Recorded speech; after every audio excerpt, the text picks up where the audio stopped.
batata ba mama bandeko batali mbote na bino pe boye malamu na kati ya malaka na biso ya mukolo mwa lelo tozali na esengo ya ko présenter bino yango me na mukolo oyo bayibali ko sala musala bali na kati ya ko sepela ndenge ya liko bomwa koloba makoko mama koyemba ma kosalama eske basali ya l'état atako na privé bazali ko se retrouver na misala bali ko sala to te. Merci na bande commence bali ko s'abonner massivement na kata chaîne YouTube na biso Parlons Congo TV officiel. Merci pour la confiance, merci pour la considération et merci surtout pour la remarque na soutien indéfectible na maitwali ko sala mukolo malelo to kolobela journée international de travailleurs. Est-ce que na Congo ya le lenge wana? Est-ce que basali ya l'état tako na privé? Baliko se retrouver na musala baliko sala ya mibale to kobeta lisolo oyo ya Joseph Kabila baliko tungi sama point que ba avantage misusu peut-être mibeko tiki kochana tina na ye et ba moye ya kolunga. Est-ce que zali chasse à l'homme? Ezali ko kangi ça peut perdre monokoto ezali reprise ya pouvoir ya keto chaliba ya tolambelango et ben tokobet également ni solo ya maimaliko lekana na mboka na biso notamment je suis à ville province de Kinshasa qui bouge encore de ligne avec Daniel Bumba mais plusieurs se posent la question il serait bien que Daniel Bumba a démissionné de Azala puisque tu as vu comment on a tiré bayi Union sacrée de la nation, Baliko Senga na mwana ya UDPS qui gère la ville a démissionné. Il y a les démarches moko kitoko totali pena ngambu kuna Eliezer Tambwali na kati ya kosala musala de façon que avantage yike oyo ezali ko tourner tout autour ya Joseph Kabila Kabange et ba moyen ya kolunga ezongela bayi mboka.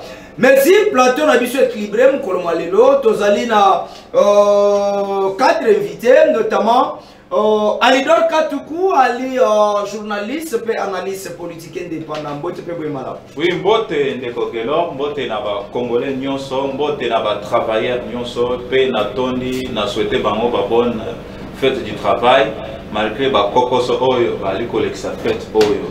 Na PCP mbote na ndeko vaccinologue votre kabolana et plateau lelo ndeko nanga Mike malgré tant ebele tokutani sosute ndeko président ya jeunesse molobeli ya ba jeune na pesi mbote na ndeko nanga Benoît Gelor Mwamba na pesi pe merci beaucoup na ba bonne fête du travail na ba travailleurs congolais nyonso merci tozali pe na Mike Kibak moko ya baibali ko lobela nouvelle élan ya mwana Congo Adolphe Museto mbote pe boye mala mbote mwana Congo mbote na bande ko partager na ba plateau na banzete débat na biso za la débat mo absolument je suis très heureux ya ko répondre na invitation na yo malgré na leka na plateau no mwa kala OK ma puisque comment lien na lusinde nenga bali ko non lien na lusinde c'est quoi ça c'est trop dire mais ngana webiso boyeke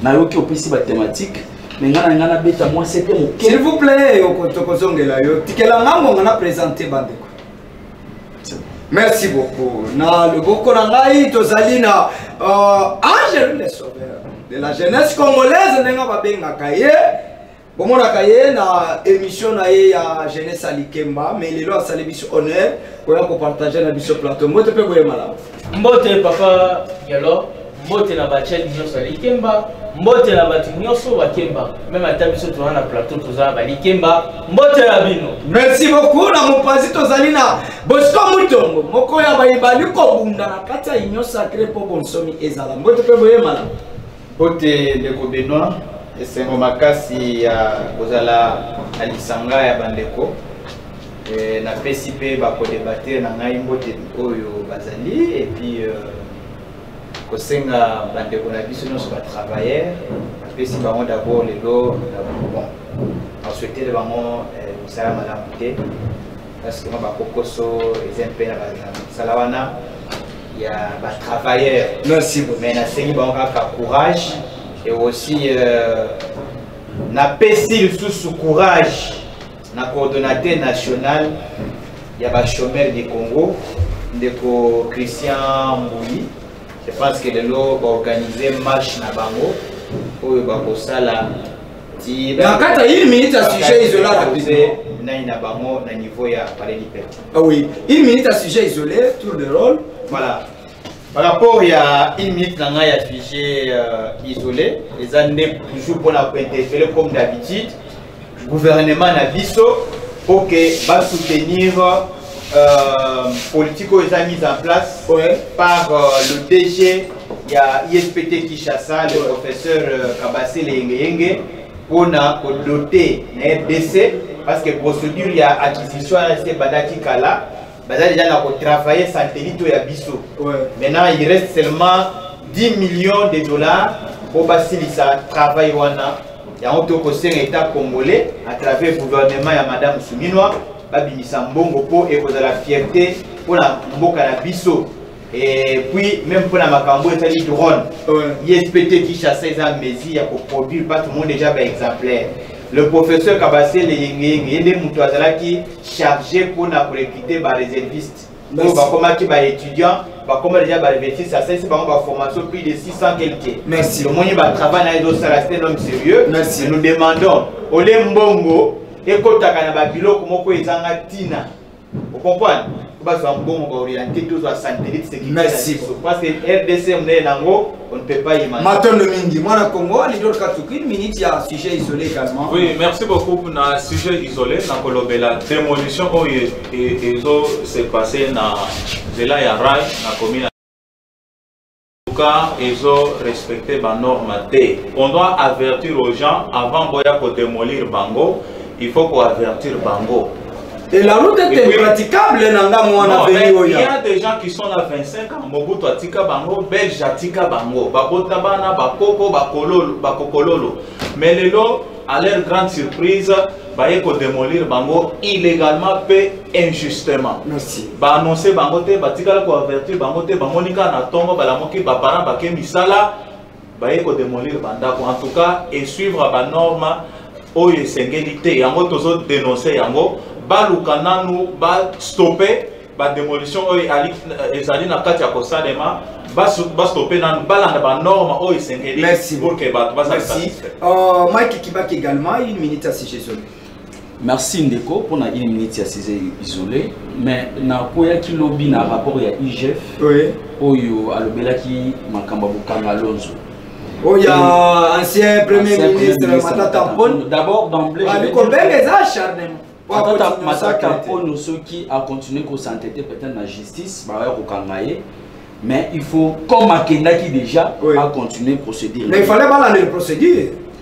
Procédure oui, on a toujours condamné parce que bazo reproché Matata Mpone que ba respecter les procédures te yambongo oyo babimisaki bango pe justice ceux qui ba respecter procédure te ba komi bango mi balé ndenge moko. C'est pourquoi to linga ke procédure là mais on attendit le rapport wana na monique na 2020 IGF a fait ça qui mission na 3 inspecteurs ba kende kosala contrôle pour na Bukanga Lonzo. Et bah ça les contrôle les arrivent à 20 jours. Pour moi en tant que technicien je vois que 20 jours ils arrivent moké. Parce que avec le montant où les qui n'a ni noyé c'est qui ils ont le temps. Et na 4 projets on va créer sur 3 sociétés oyo ils ont qui na 4 projets wana. Donc 20 jours c'est très peu. Maintenant bah intervenir dans la qui primature, ministre des Finances, ministère de l'Agriculture et de l'Industrie et de l'Énergie. Et Herbasali contrôle, bah monique sur les 286 millions de dollars, 89 millions des acquis détournés. Et bah nani bah basitaki l'ancien premier ministre Matata Mpone, ministre à Finance, ancien ministre à Finance, ministre à l'Agriculture et ministre à l'Industrie. Mais de notre grande surprise, tout le monde a dit Herbake bah au sambisa sikoyo. Ba ministre o musu batanga ba ancien ministre o musu batanga ki bazo ya bazana ba nani ba ancien ministre ya agriculture azomona na te ministre ya industrie azomona na te ministre ya énergie na yebi ba komona bango te azomona na quand cela ne tienne ba sambi dossier wana ndenge ba sambaki po IGF apesa ki yango na cour de cassation amemi yango na cour constitutionnelle apesi asengi ba immunité ba longola na Sénat eboyaki à l'époque après bureau ya Sénat yo longola ba immunité. Merci. Mais le problème est Zani. Rapidement, vous avez qu'une minute dans le sujet isolé. Herbaki ba sambi dossier wana to moni e baluki e komi ba bengisi gouverneur ya banque centrale. Et le gouverneur ya banque centrale azana ba responsabilité na ye. Mais ba responsabilité pénale azana ngote.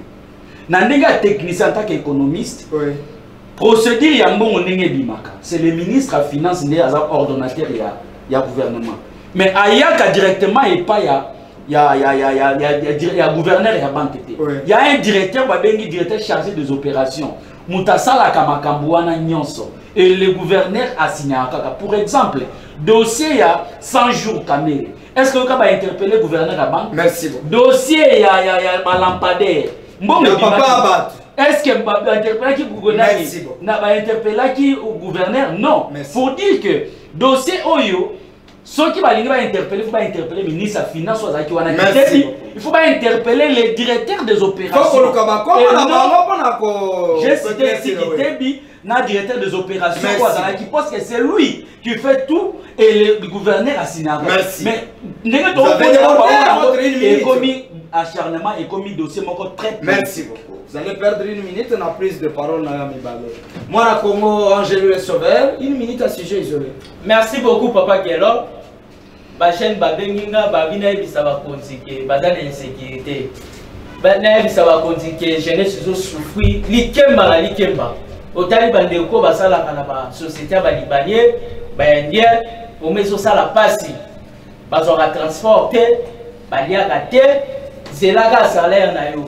Mais si ko Bangwana pe Bazaba Congolais Té, Bakondina Biso Amboka, Yande Nazoye Bisa chef de l'État ya Nyoso, Longola Biso Banoko Wana. Bakoko wana, batata wana, balongwana nu, jeunesse wana nanu, jeunesse zo souffrir, yota ke bana ba moto, bakabasele bakomi mutazi courage, musale zatie abimina na nzela de sa famille na okumba moto, mais tracasser tondi makasi.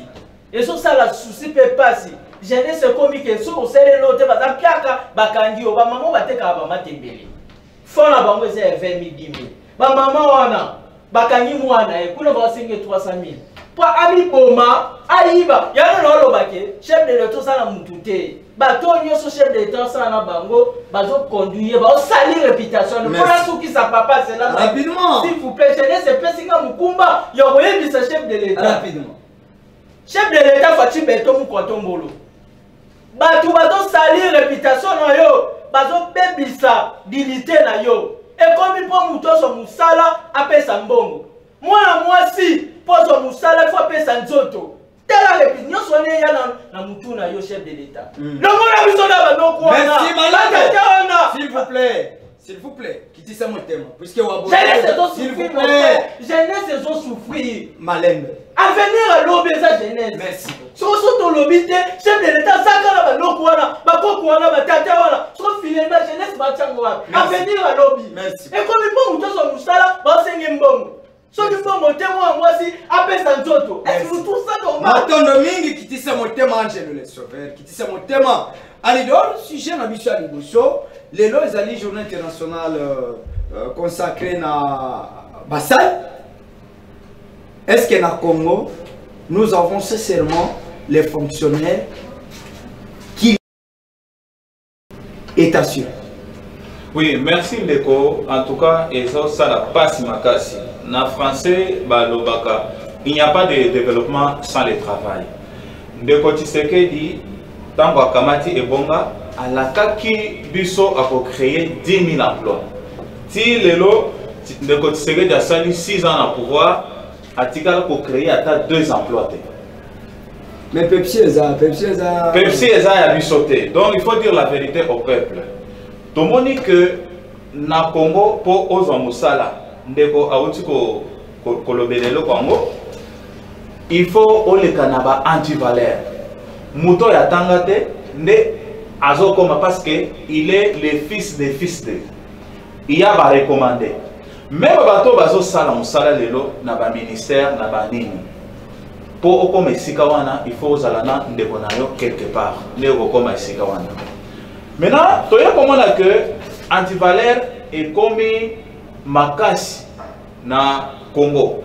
Pourquoi? Parce que ce que tu as dit, au cause de ça, misala ngope o etikala eza misala nini etikala ka fonction publique na bandeko ba indo pakistanais nde baza na ba entreprise na bango ndeko Tshisekedi a créé na ye musala te pour que apesa ba congolais misala mais développement ekoya ndenge nini toye comme on appelle lelo ba fonctionnaire ba travailleurs en général bazo fait du travail mais non payé muto afutani azate depuis balakaki bakolancer paye lelo nazo yebate bandeko ba travailleurs bazo fêter ndenge nini pourquoi parce que ils ne sont pas payés sous-traitance ndeko biso tomona à l'époque à Mobutu ba papa na biso akamati salaire na ye ya 1 mois abali mwasi asombi lupango atongi ndako mais lelo salaire oyo bafuta régime na biso lelo toza nango régime Tshisekedi. Quand je dis régime, c'est le système. Parce que dans l'unité de vaccinologue, le régime, c'est le système. Le système Tshisekedi, la politique, Oyo, Tshisekedi à mettre en place, ils ont arrivé qu'au foot un fonctionnaire, Mbongo et l'Ngobanité. Bafutio, 400 000 francs, 300 000 francs, 500 000 francs. Mbongo, ils ont la valeur sur le terrain. Oui. Sous-traitance. L'État est mon sous-traitance na ba libanais, indo-pakistanais et autres, mais il y a mon sous-traité ba agents et fonctionnaires. Dans le niveau Oyo, Tokomeni. Alors moi je me pose beaucoup de questions parce que Jean-Jacques Rousseau, alors qui le travail garantit les pains quotidiens. J'étais pas là. Soko Tali, ba Congolais. Kolia ekomi passe, kofoute na ndako ekomi passe, bafuti yo mbongo, outi ko toucher salaire na yo. Mais salaire nyonso ekei na banyo. Ozongeli ko defre sous. Donc rythme ekomi ndemo. Merci. Donc eza passe makasi, tozo de crier eloko yo que le régime en place a détruire valeur nanu ya mbongo.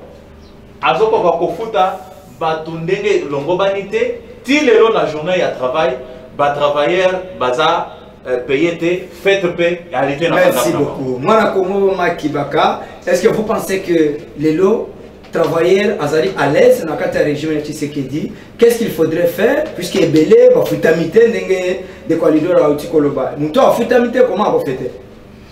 Bon, merci. Moi je pense que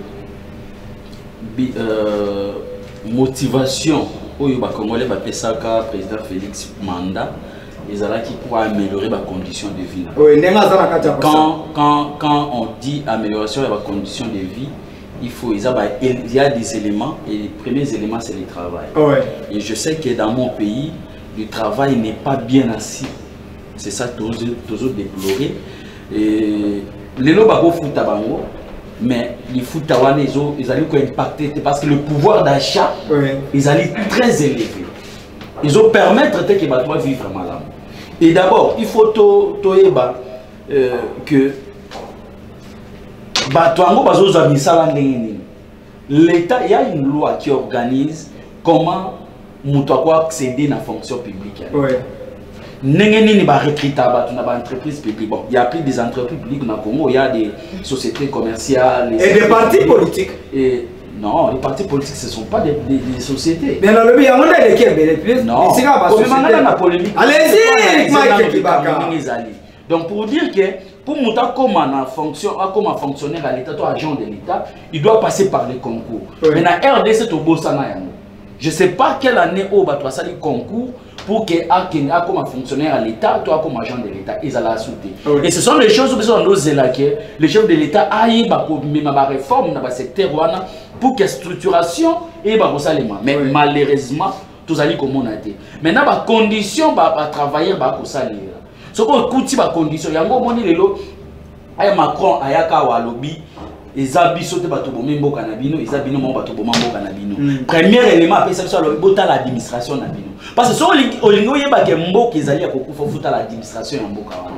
Aujourd'hui lobby ezali je crois vendredi. So aucun na ba ministère, aucun na ba entreprise, okuta ba agents et fonctionnaires libanda na ba malewa ba ko beta masolo ya match ya Real, ba ko beta masolo ya match ya Barcelone parce que les conditions de travail ne leur permettent pas que va travailler. Et le salaire n'a pas besoin de suffire. Il y a un moment où bakuluna na quartier na biso et puis si batiele na quartier na biso donc parce que parents baza sous capable de supporter bandako na bango et c'est là ils ont dérangé surtout que dans côté il y a enseignant journée na bango ezaki lobby c'est la même chose au enseignant ndako enseignant au foot là or enseignant azali muto fala vivre na honneur muto fala vivre na luxe. Mais aujourd'hui, comment les contraires? Ok, pas les militaires, ok, pas les policiers, c'est la même chose. C'est pourquoi tout est comme renversé. Makambo est comme renversé. Et on ne cherche pas à donner aux hommes qu'il faut pour la place qu'il faut.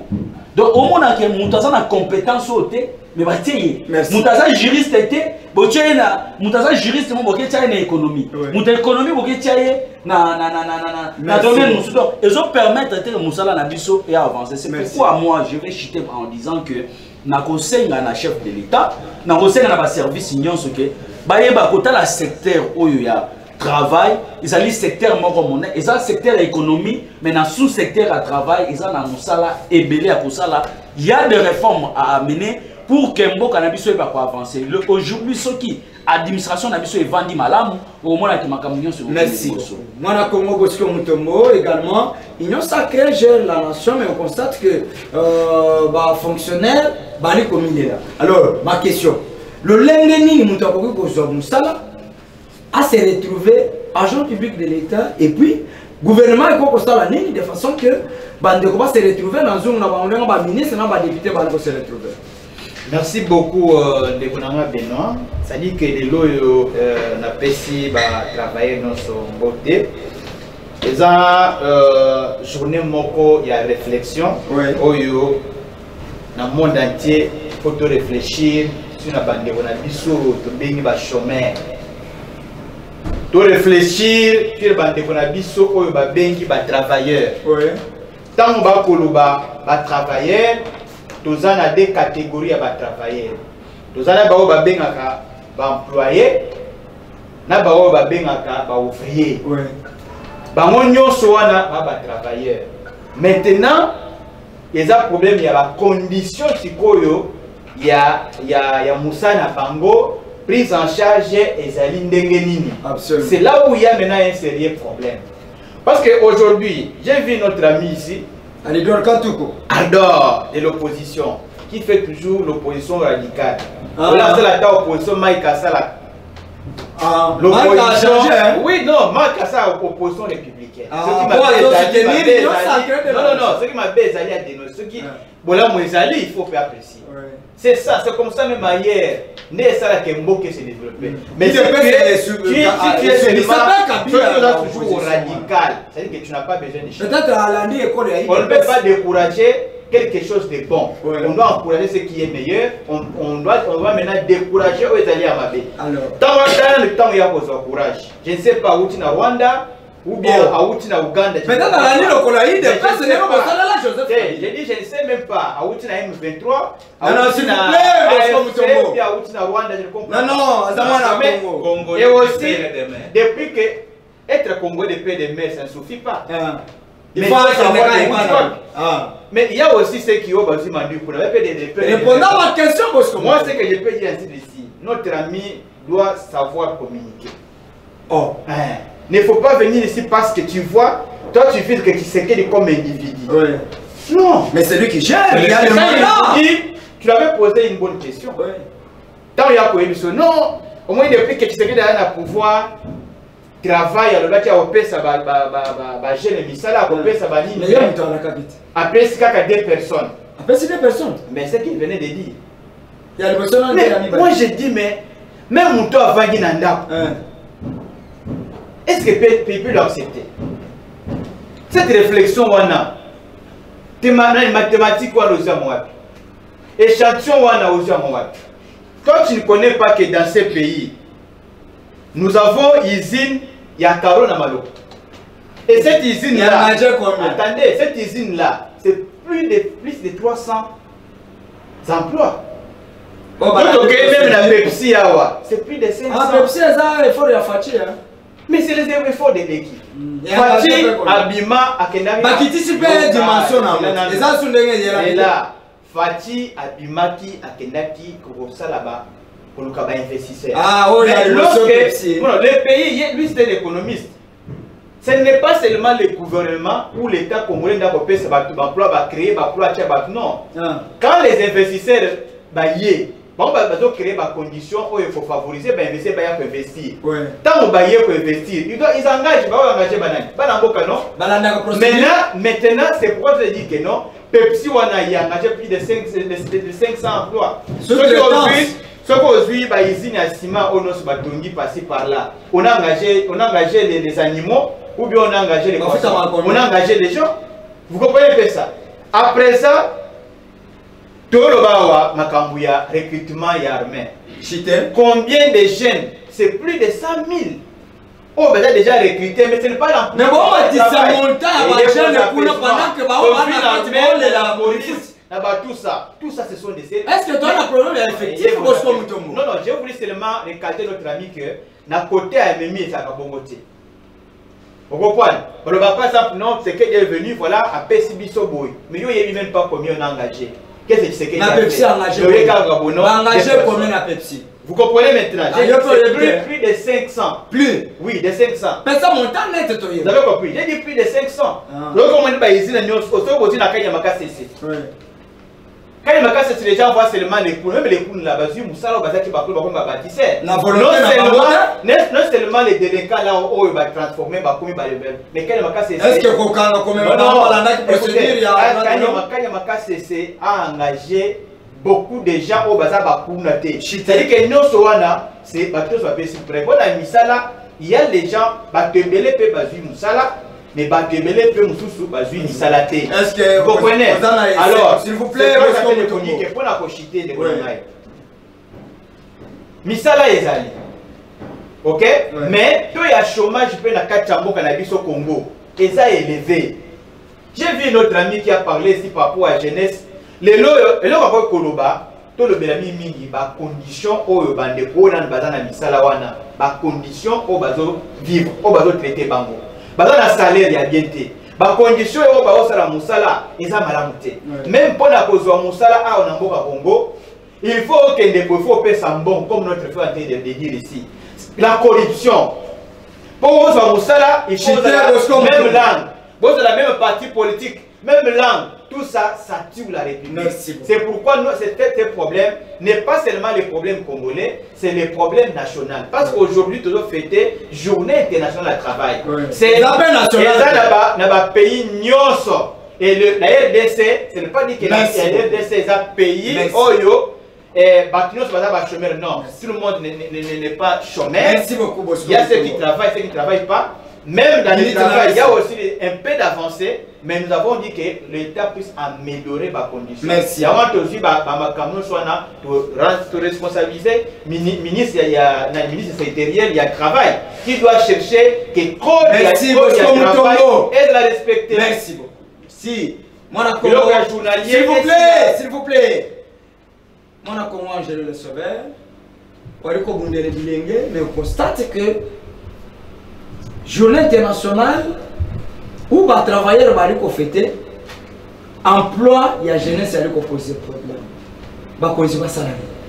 Merci beaucoup, Papa Kello.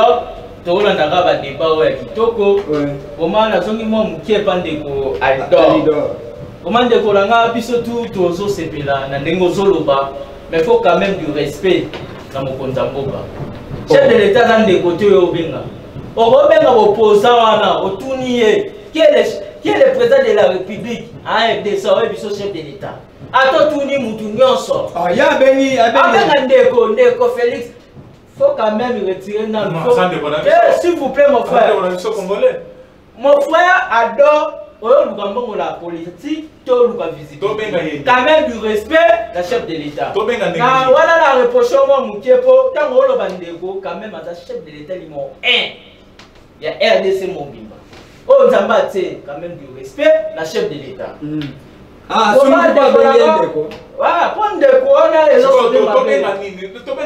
S'il vous plaît, mon frère. Là, ça dit la proche, nana mutu na la parole. Tu y a vu ça à Kobenga, puisqu'il y a bien Ndeko Félix Obo, il faut bien Gaïna. Chef de l'État. Benga Gaïna, chef de l'État, désormais. Allez-y, Angelo Leson. As-tu pouvoir au Bomate, as-tu pouvoir au Welelate, as-tu pouvoir au Nandemo et Sengo. Mais ceux qui vous a besoin que vous ayez pouvoir, c'est la belle élection. Et ça, la m'a aussi pouvoir. Merci. Nandenge, Naï et l'homme a condamné le gouvernement à la vision. Ah, Fatita. Fatita a problème. Fatita, mais ça va ordre. Mais pas tout au bazar. On va faire autrement donné. Mon frère, allez-y. On va combien de minutes? On a un gouvernement. Pour aller sur un chef de l'État, tout autour un chef de l'État, ça passe. Surtout, ça, une analyse entre Bissot et Bissot. Que nous avons travaillé, nous avons oui, et c'est solo, mais Bissot, ça passe, bateau, babimi déjà, basu, passion, la bango, retraité, oh, babimi, wana. Si les lots, bateau, wana, basu, babité, la bango. Faut pas qu'il y ait pas. Le nom on a moutazo à l'État, à la 4 matricule, non on a bébé. C'est quoi? Nous sommes en Nali, elles sont de la chef de l'État.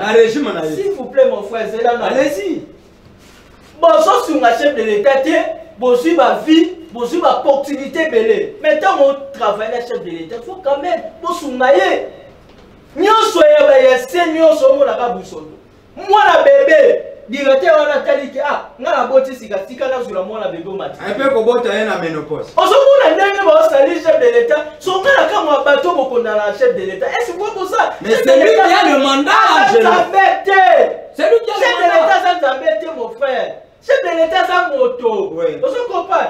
Dès que ata le boko mon, faut travailler là bateau PC Fox. Bateau ni mo Fatih Beto, bon là bon. Oui. Mais bon, soumettez. Ce qu'on peut s'angana. Mais ce qu'on Fatih Banda Aya. S'il vous plaît. Non, non, s'il vous plaît. Fatih, Aloba qui a coupé ce signe. Mais rapidement, on a le droit de relancer. Fatih a ça créé l'emploi combien depuis qu'il est là? Mon frère, chef de l'État souci na Yezali. Peuple congolais à la malade. Chef de l'État souci Nezali, jeunesse à la malade. Pour jeunesse ça venir en Mboka. Mais souci na ye, bateau basawana. Et puis ti lelo, ba otolo ba sous-division ba directeur. Au kititi na se, au matiti likolo mo la gestion ça ya mabe. So ba gestion na mabe, nyoso ye ya directement na chef de l'État. Sur ça chef de l'État ça coincé. Alors ça la boye on a caca, on s'en a boye caca finalement. Jeunesse espérer ndengeni. Jeunesse est progresser ndengeni. Pour aller là tout en tourner obo. Nyoso souci la biso za nini mon frère. Zelana moi. Rapidement. Ngai na za molobela ba jeune. Na paraka sur jeunesse. C'est que ba débat to mona banini ngana mona ngeza distraction. Nini? Eza distraction. To mona ba mboko ezo leka eza distraction. Pourquoi biso nyonso toza a besoin beaucoup développer? Pourquoi pas mutu bata bolamba chef de l'État? Opposition télévi faut mais c'est ça bolam ya kolobeza te, mutu a inventé. Papa mutu azaki bolam na Congo. To na mboko. Balobaka pe bolam ya mokonza mboka. Ah, t'es chef de l'État, nous sommes à la façon, on a dit na TV, on a dit intervention à Bato, ah, Fatih Beto, bon abo, Fatih Beto, ça moutou. Mais ce qui réellement vous avez besoin de passer ma boue, bon passer ma boue, on a mouté mon malade, na bon moko, et ça la malade. Peut-être arrêtez na bango, na monté, je ne sais comment souffrir. Merci. Nous sommes là, on va, misa les athées, oh le là, sur un misa, il y a chef de l'État, dans l'Okitaka, ah, ben le ressort à Bajet. Bino moko, on a beau salir dans la réputation de l'État. Si, c'est mon thème. Moi, na Congo, Ali Dorkatuku, également Nayo. Tu mets les solo, il y a PPRD. Tantôt, avantage à Kabila et Lumwa. Tantôt, Kabila va bouger dans le Sénat. Tantôt, PPRD, il faut exercer, basé la ordre Yassika. Et ça, acharnement. Tu vois, on est X fato, bakangisa opposition. Voilà, il y a acharnement, mais peut-être une minute na répondre à la rapidement. Il faut dans tout avant. Rapidement. Dans la Constitution, dans l'article 81, on a pour répondre à Ndeko Angelo. Le président de la République, Anomak, c'est l'article 81. Il nomme il relève. Alors, l'article Mokopé dans la Constitution, le président de la République est le garant de la nation. C'est le président de la République qui engage la nation. Ce qui m'a fait Ezali, ce qui te lobby, que Ezaïe, pour la ligne, vous avez dit, président de la République, Nabengi Ndeko, c'est mon frère. Il est congolais, moi je suis congolais. Chef de l'État. Ce qui n'a pas Mike, Ndeko Mike, et ça problème. Mais oui, il y a un président. Il faut n'a pas chef. Et ça va payer sur le n'a besoin de traiter banité. Tout le monde a une vidéo qui circulé sur la tombe. Macron, un Français qui appelle Macron, un Français. A besoin de te parler. Macron a Kimi. Mais peut-être là, on va pas Macron. Mais à ce qu'on veut mais c'est-à-dire aux autres respecter. Moi, je me pose beaucoup de questions. Ndeko lobeli makambo bakuluna, ndeko Tshisekedi apesi bakuluna misala. Moi, je me dis mais quand ça le loko na acte ye asali, bana wana baboma. Batika ba famille mususu, bana ba orphelin, baboma batata na babo. Lelo apesi bango bana wana bazofuta. Nde ezo saleke, ba mususu bakoma mitu makasi awa. Bazoluka ke bazo bango pe batinda bango na kanyamaka c'est pour bayebi ke ata asali mbeba bakozwaye na nini national on appelle ça comment service national après akomanda kuzombongo ozomona lelo kwana Tshisekedi nous avait dit ici qu'à Kosala ba congolais ba milliardaire mais ba millionnaire bazali ba milliardaire combien déjà asali à part ba o ba détourner mbongo yemo ko azobenga bango ce sont des pères de famille. Parler de Kabila. Alors, l'État appelle ça comme ça. Quand tu sais que tu as biso na IDPS, alors l'État appelle ça comme ça. Les noms qui na Kisangani a changé à l'objet, l'État appelle ça comme ça. Quelle contradiction de chef d'État? Ceux qui t'ont décrié en mot, non, tu l'objet ma belle. Alors, ma camoisa est belle, toi il y a chômage et ça ma casse, bateau bazo sala, baza 3%, bao basala te baza 97%. Dans quel pays? Développement économique. Joseph Kabila. Alors, Joseph Kabila est un acharnement Oyo, basé encore contre Joseph Kabila. Un parti politique. Ils en ont oui. D'ailleurs, ce qu'on a le ministère pour Ozoa, Mikana y a parti politique, ce qu'on a le statut comme ta propre maison, par rapport à Mikana. Ah oui. Parti politique, ils en ont Kabila. Si Kabila a un problème avec la nation, il faut pas Kangaï comme un individu. On ne peut pas suspendre tout un parti politique. Tout kamata sikoyo awa église o eza awa église on ndeko Tshisekedi asambela kata bolinga benga ende côté nanga bimela ta président nanga bimela wapi abimela na église wana église ndeko Fayulu basambela kakuna ndeko Tshisekedi basambela église moko siko toko kamata lelo parce que rebelle abimeli na kata l'église wana église nini comment il s'appelle l'église Philadelphie. Il est ressortissant de Philadelphie. Mais pour la Nini, on appelle Philadelphie parce que Nanga a commis rebelle. On appelle Philadelphie. Si Kabila a commis rebelle, ce n'est pas un problème. Est-ce que Kabila est rebelle? Qui engage. Bon, si Kabila a complicité avec les rebelles, ce n'est pas un problème. S'il vous plaît! Si j'ai mis ça au conditionnel. Si tout mouvement est contrôlé, c'est un parti politique. Et un parti politique, jamais pas qu'on se prend un parti politique tout mobile parce que voilà. Nine. Ah, na l'époque à Kabila a président. IDPS ça ça la dérapage belé. Na tela comment on Kabila à suspendre IDPS. Mais les lots bango bazo kamata IDPS IDPS ou le ministère de l'Intérieur qui chapeaute. Dans les campagnes PPD ça. PPD bloqué dollar qui t'attend. PPD makambo misala ya motolo. PPD et ça dit que misala pour créer misala te. Banzela bossa la inondation. PPD s'il vous plaît. S'il vous plaît. S'il vous plaît. Constitution yango ezoloba le chef le président de la République aza commandant suprême des chefs des forces armées. Aussi sa guerre te PPD bloqué et confisquer pouvoir. Ce qu'on problème ni bwana on a PPD. Bolingi bossa la boy soko za na nini constipation salio o c'est Kabila c'est le PPD. Merci beaucoup. C'est mon temps. Merci beaucoup. Merci. Vous avez un mandat, vous avez un budget. Merci. Vous avez un depuis $30 000. Président de l'Assemblée nationale, $350 000. Merci. Merci. C'est mon temps. Parlons Congo, Mike Kibaka. Acharnement. Perdre le temps aux Akana Bokonzi, quand même, et supporter qui makamu musu sur la IDPS. peut-être ministre Azali n'a raison. Comment les causes en a pas indice où Azali copé santomo à Congo mais et ça définitivement mais balande peut-être dans le dossier ça là c'est pas relevant et puis va décanter situation. Merci. Naoko mawana mais nangana bande quoi ça na partie. Oh, à répondre allez-y s'il vous plaît. C'est moi qui pose des questions. S'il vous plaît. Allez-y. Pesanga temps, les émissions non mais pesanga pétana. Allez-y. Mais pas des attaques personnelles. Moi je n'attaque personne. Allez-y. Mais je voulais seulement vous dire que quand vous invitez les cadres des partis politiques, il faut éviter Yakobenga Kaba.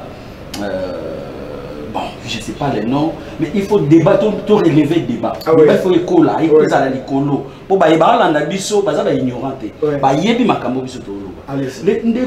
ne pas confusion. Oh non, chef de l'État, innocent, gouvernement. Est-ce qu'il y a un gouvernement?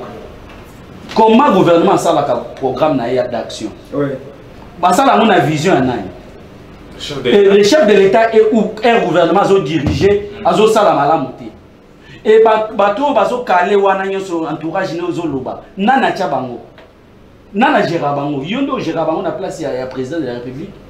Donc, il ne faut pas venir avec des bêtises dans le plateau de télévision. S'il vous plaît, pas des attaques. Excuse-moi, ce ne sont pas les attaques, mais ils ont.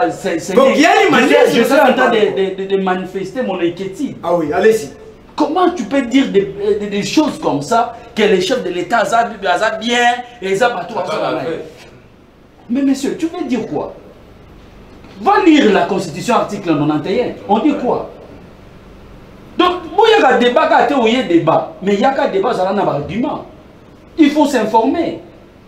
Donc, les programmes du gouvernement, ceux qui ont échoué, c'est parce que peut-être la vision des chefs de l'État, ils ont mabé. Ah bon? Parce que ça la vision. Mais quand toi tu veux dédouaner le chef de l'État, c'est regrettable. Rapidement, d'abord, il y a un amalgame. L'État crée un misalati. Ça, je le dis dans l'Obaka. Un programme, il y a gouvernement au soumis à Balobi. Bazana 6 piliers. Na 6 piliers, bah, vous créez. Il y a un pilier, il y a création d'emplois. 6 400 000 emplois. J'avais dit que l'État crée une entreprise. L'État crée seulement des conditions pour qu'elle attire les investisseurs. On ne cherche jamais les investisseurs. Les investisseurs, bah, attirer dans le climat où nous créer dans le Canada. Et d'abord, il faut faire la différence, mais c'est Mutombo. Entre chômeurs, chômeurs sans emploi. Parce qu'il y a des sans emploi, il y a des chômeurs. Les sans emploi, ce sont des gens qui ont na Congo, la majorité des abamos. Les chômeurs, perdre Moussala. C'est celui-là qu'on appelle chômeur. Mouto a salana nous te chômeur. Il faut tout ça. Oui, ma question directement, Mike. Donc, vous dites qu'il y a tout petit amalgame. Aujourd'hui, la responsabilité pour que les investisseurs reviennent à notre État. L'État, des fois, créé. Quelles sont les conditions? Conditions, c'est la justice. Il faut justice, c'est la malam. Il faut que électricité, il faut que maille, il faut que la crise politique. Mais le climat, côté rebelle, côté puluna, côté détournement. Et un mot pour changer de détournement et comme rétro-commission. En tout cas, vous pensez que les investisseurs vont venir? De ce Kabila. Parce que ça va débat terre à terre. Kabila rapidement. Pour Kabila, moi je pense que Kabila c'est un ancien chef de l'État. Oyo Azali couvert dans la loi. Oyo Azali bomba ancien chef de l'État. Et dans 3 ans, le président Félix n'est pas au coma, ancien chef de l'État. Et Kabila est sénateur à vie. Maintenant, la loi wana va pési, quelles sont les conditions ya kokanga ancien chef de l'État? Quelles sont les conditions ya kokanga sénateur? Ce qui va élément wana nyos zali réunis. Moi je ne peux pas venir ici pour dire que pourquoi bazo interpeller Kabila. Parce que le président de la République, le ministère, ce sont bazana services ou bazana information en avance que nous la population. Ce qui bazana élément, ils ont testé que Kabila réellement les bazo reproché que azana afse. En tout cas, la maintenant procédure, loi et zoloba. Parce que je venais de dire ici tantôt que vous êtes juge. Ngai ba fundinga na salimbe na buki mobeko. Mais yo na condamné na yo, ozo condamné nga soki yo po buki mobeko biso mi ba to comme ndenge moko. C'est pourquoi on ba loba ke soki liboma longo bilamba yo muto zo kanga yo longo la pe bilamba. Soko longo bilamba ni ba le bokomi banani ba maboma. Pour vous dire que aujourd'hui c'est que je suis rapidement. Et là, on a constaté il y a une confusion dans la tête de Mboka Oyo dans l'institution Nabiso. Confusion totale. Je venais de vous dire ici, Makambo Yabukangalonzo. Confusion, chaîne de dépenses et les kakandengeni pour que Mbonge bimana caisse à l'État. Et Natangeli que c'est le ministère de la Finance, qui n'a pas directeur, il y a des opérations. Et il y a 4 éléments. Premier élément, nango est à la phase d'engagement. Deuxième, phase de liquidation. Troisième, phase de ordonnancement. Dans l'ordonnancement, place n'est pas talaka. Est-ce que vous avez DTO au moment où vérifier est-ce que bateau au bafutaka impôt est-ce que bateau bazala non mikana na bango ezano ba réunir nyonso nde batindi parfois électronique batindi ngona directeur des opérations de la banque centrale et c'est lui qui traite les dossiers. Le gouverneur vient seulement signer, mais aujourd'hui on voit le contraire. Pourquoi interpeller le gouverneur de la banque centrale et vous laissez Mouto Oyo Asala qui ordonnancement le ministre de la Finance? Vous laissez aujourd'hui c'est le gouverneur qui est suivi, mais le directeur des opérations est abandonné au tiquier. Donc c'est par là au moment que le dossier, on va conclure que le dossier est comme politique. Donc ce qui est là, on continue à l'union sacrée parce que le ministre ancien ministre de la Finance, à côté de l'union sacrée, il y a un tiquier. Et les autres qui sont en opposition, mais c'est pourquoi je dis que confusion est à moi makasi na ba élément. Donc l'ancien gouverneur a mérité que oyo ba justice zo salaye parce que ceux qui totali ba dossier mususu ba gouverneur avant que jamais batikala aux ala. Merci beaucoup. Parce que merci Mike.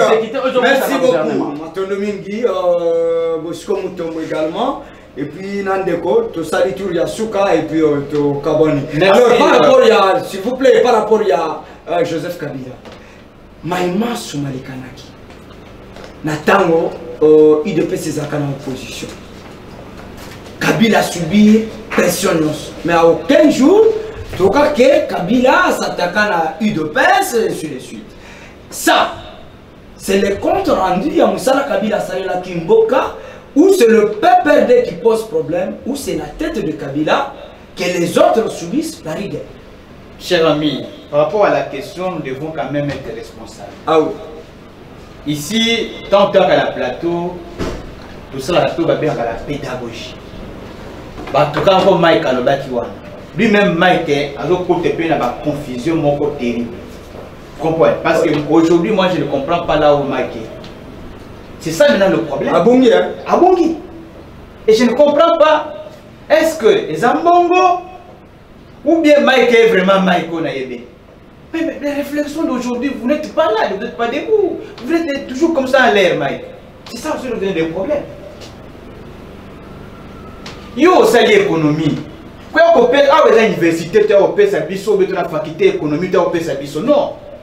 La question est tellement comme la justice. Tu ne connais absolument ce qui concerne la justice.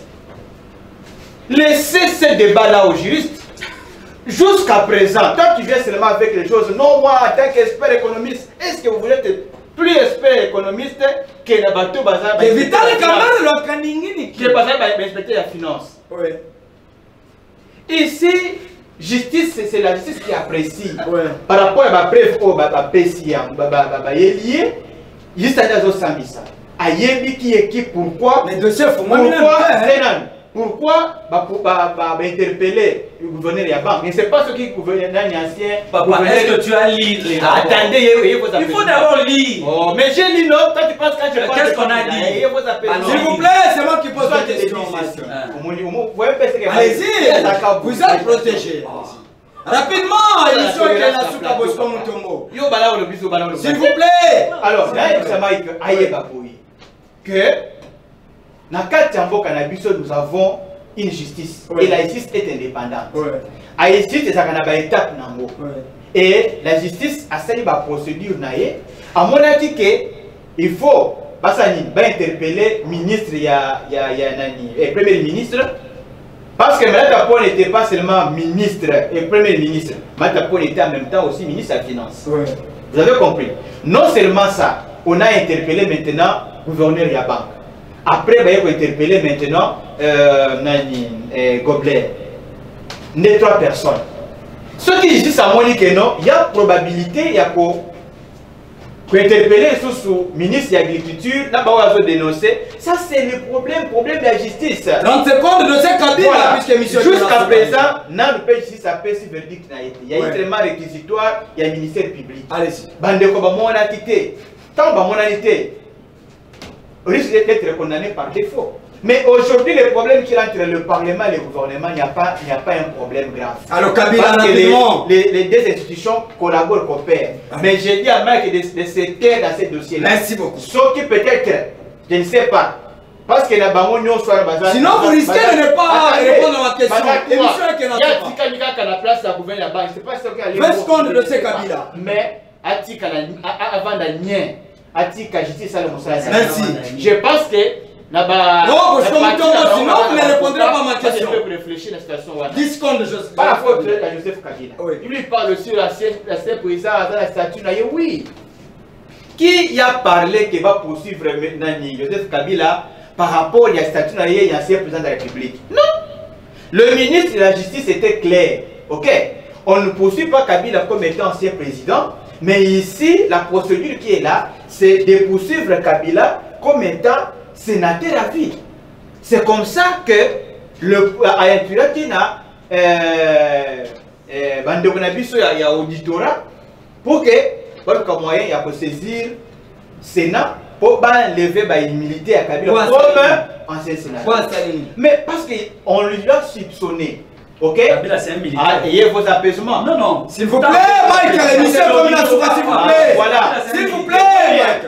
Comme on dit, c'est ça, il faut toujours élever toujours la grandeur du vaccin. Ah oui, allez. Attendez. Je suis d'accord là, parce qu'on me tombe. C'est pourquoi il faut soulever toujours la grandeur du vaccin. Ah oui. Lorsque on a de parler du vaccin, on parle des vaccins politiques et les vaccins juridiques. Allez-y. Mike souffre d'un problème juridique en lui. Merci. Et aujourd'hui, quand Mike prend le vaccin, il dit que non, est-ce que Kabila est un militaire? Ah, maman yake. Ce qu'on se dit, c'est que nous, tout na. Ce qui est aux civils, mais ok, qu'on s'engana. Na bato yo bazali kosala ko mema ba chité par là parce que nous te ministre ko là c'est là ko là ta s'il vous plaît ensemble là ba merci beaucoup s'il vous plaît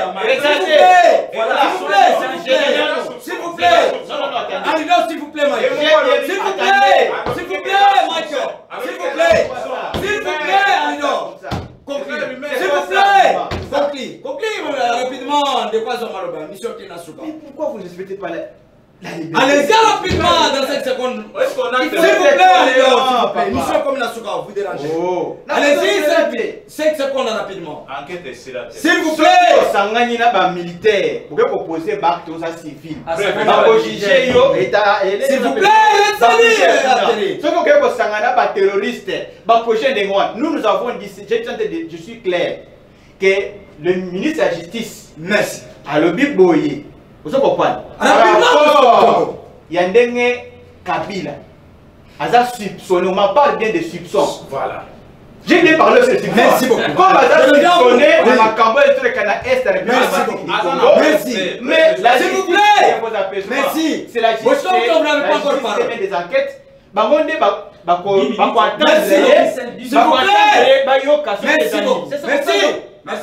S'il vous plaît. On conclut avec Angelo. Angelo Sauveur. S'il vous plaît, Bosco Mutombo. S'il vous plaît. Apaisez-vous. Apaisez-vous. Alors, Bosco Mutombo, s'il vous plaît. S'il vous plaît, monsieur comme la soupe. S'il vous plaît. Moi, je suis Angelo. S'il vous plaît. Bosco Mutombo, s'il vous plaît. Vous dérangez l'émission. Angelo Sauveur. Kabila, tu es en acharnement. Rigueur, UDPS. Et Tana Tango Mazaka en opposition et aujourd'hui, c'est la vraie raison qu'on fait taire PPD et s'attaquer directement à Joseph Kabila. Merci beaucoup Papa Gelo Tumba. La Mutuno Tunina et Kitoko, la zone de la Mutine de Mike. Ouais. Otangi, mais bateau à Mayele de Babou. Merci beaucoup. C'est une bonne manière, il y a un plateau. Bala Kazibaota Layo. Bandeko baotala yo Mais dès qu'on est aux intellectuels, il faut la dire que on démontre aux intellectuels. Namutune Otuni qui est la partie MC Tunangai. Baoye Biso qui est Ange Sauveur. Faut à la bonne manière tant au solo par rapport Bandeko, Balandi ya TV, MD Pro TV Basolanda. Bandeko tout Bolanda. Hotala. Comment même à Tangalando c'est que la nomme est ici. Vous avez intellectuel dans la manière. Non, non, ça c'est ça. S'il vous plaît, s'il vous plaît. Angèle, s'il vous plaît, s'il vous plaît, s'il vous plaît. S'il vous plaît, Angèle, s'il vous plaît. S'il vous plaît, apaisez-vous, s'il vous plaît. C'est moi la police du débat. S'il vous plaît, on continue. S'il vous plaît. S'il vous plaît. S'il vous plaît. Maintenant, on solo Makambu. Oh, qui parabato au bench, c'est que biso nyos yango na pesi chef de l'état raison na on le baki ba politicien nzala. Vraiment chef de l'état peut so sambote na yo. S'il vous plaît. Na papa na ba image to monela. Autorité morale na bango. Azala ki ministre ni na sali. Mon frère Makambu surtout le baraté comment pesi ba toute la chance. Et pesi ba toute la chance. Lelo bosu banguya au sa ba parti politique. Bon salini na ba parti politique. Oya ba que presque ba parti politique est belé ezali ba entreprise na bango personnel. Vraiment to étudiant mkepo mboko e pesi ba belé ba valera. Lelo mona muta ko bi député ministre awele li parti. Député ministre awele li parti. Ma question je vais la sima bazo kembaka. Vraiment de kofo la manière malamu ya kolobela na ndeko encore retirer version au PC. Voilà retirer muke. Merci beaucoup. Merci beaucoup. Na papa otunelinga pona makambu ya Joseph Kabila. Ya Joseph Kabila. Chef de l'État a protégé Joseph Kabila makasi depuis pendant le mandat na etilelo. A protégé ye makasi. Na makambu sali mais chef de l'État zaki wana pona encadrer nous soutenir et protéger ye. Mais il y a un mouton à BBC. Chef de l'État, mouton à protéger, nous avons la cesse à la bonne. Ah, c'est que nous avons livré. Ah, Fatima a livré Kabila. Nous avons chef de l'État protégé Kabila. Prenez un mandat si ton petit soutien n'a fait. Mais à mon accueil, n'a pas cessé. Il y a des salines à cessé, c'est mouton à protéger dans le bon bakaye. Mais tant que ma camarade, ça. Mon frère, s'il vous plaît. Allez, si mais le corps de la CEO, on a dit que Fatia Bando Bombaye. Nani Kamuni. Ya mona na lobby boy. Makambo ya PPRD. Ndenge justice ezuango et la nelamoti na suba. Neti nga molobela jeunesse congolaise na za elongo kota wana te. Souci na biso ezali ba responsabilité ya bato bazui bala tango bala musa conscience na baza na bolingo. C'est makamba PPRD wana justice nde mutu totike donc atala ba makambo. Merci, on conclut par ici puisqu'il nous serait difficile à cause dernier mois, on a largement dépassé. Mais la contrôle s'il vous plaît.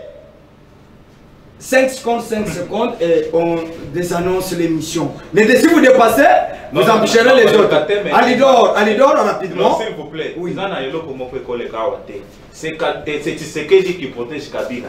Mon frère, s'il vous plaît, s'il vous plaît, s'il vous plaît. Conclusion. Alidor, vous avez 5 secondes, s'il vous plaît. S'il vous plaît. Alidor, s'il vous plaît. S'il vous plaît. S'il vous plaît, monsieur Sidi. S'il vous plaît, Angelo, s'il vous plaît. S'il vous plaît, vous dérangez l'émission. Sinon, on coupe l'antenne. Si ça continue, si on coupe l'antenne. Alors, allez rapidement, 2 secondes. Alors, merci beaucoup. Mike Kibaka, 5 secondes rapidement. Bon, ils ont pas ici. Ils ont pas ici. Moi, ma parti politique n'a pas fait dans l'école du parti. Parce que dans un parti politique, non seulement ça la conquête pour le pouvoir, mais ça la format cadre diriger si le monsieur me dit que dans un parti politique, mais sa réflexion comme les communs des mortels. Merci. Donc comment quelqu'un peut réfléchir comme tout le monde, pourtant c'est un politique et un cadre. Merci. Donc pour dire que monsieur, tu dois encore apprendre avant de venir faire des débats. Merci. Donc non, merci.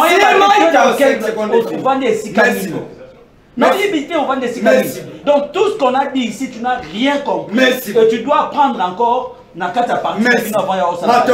Mais pour le débat autour de Kabila, moi je pense que il n'y a personne qui est au-dessus de la loi. Merci. Tout Congolais azali redevable à la loi. Merci. C'est que Kabila a Buki Mobeko, en tout cas, loi ezali, baïba kolanda procédure. Merci. C'est ça, balanda procédure. Bosco Mutombo, vaccinologue. 5 secondes rapidement. Oui, pas des attaques personnelles. Non, c'est conclusion à Mike. Ah voilà, rencontré. Ça dit c'est tout à fait normal. Parce que Kabila a un individu comme nous tous. Ah oui. Mais celui qui a soupçonné Nadikamo Boye, c'est tout à fait normal que dans la procédure, il va y avoir. Ce qui est innocent, on va lui laisser. Mais si on va dire que non, Makambo va reprocher Zali. On va le suivre. Voilà, mais j'ai dit seulement que le ministre il y a travail. Vraiment, nous avons trouvé que Asa vraiment l'autorité. S'il vous plaît,